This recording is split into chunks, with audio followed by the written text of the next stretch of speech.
Phone message అంటే నాకు అది గుర్తొస్తున్నావు అమ్మ.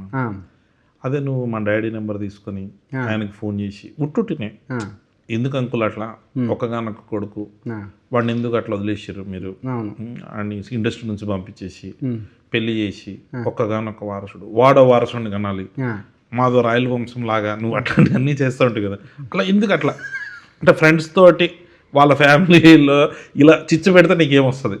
చిచ్చే మామ ఒక ఫ్రెండ్ మంచి కోరుకోవడం చిచ్చ అయితే నేను పెట్టిన చిచ్చే. మీ డాడీని సంతోషంగా ఉంచాలనుకోవడం చిచ్చ అయితే నేను పెట్టిన చిచ్చే. ఇంకట్లా ఇట్లాంటి ఇంకోటి రెండు చెప్పు.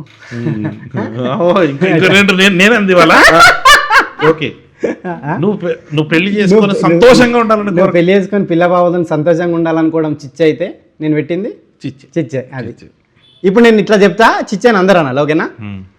కళ్యాణ్ జీవితం బాగుండాలి అనుకోవడము చిచ్చ అయితే నేను పెట్టింది చిచ్చే. అది నేనే చిచ్చే ఒక చిచ్చుబుడ్డి లాగా మొత్తం అంతా అట్లా అట్లా లేపినా అందరినీ. నువ్వు చిచ్చుబుడ్డి నేను ముద్దు పెట్టామమ్మా. నువ్వు ముద్దు పెట్టాము. ఈ రోజు నుంచి నువ్వే ముద్దు పెట్టా. నారాయణఖేడ్ ముద్దు పెట్టా, సంగారెడ్డి ముద్దు పెట్టా, కృష్ణానగర్ ముద్దు పెట్టా, ఇప్పుడు కొత్తగా జూబ్లీహిల్స్ ముద్దు పెట్టా. ఇప్పుడు నేను ఇది అడుగుదాం అనుకున్నా, కళ్యాణ్ మంచి డాన్సర్ అని తెలుసు అందరికి. ఎవరికి తెలియదు. నీకు నాకు డాన్స్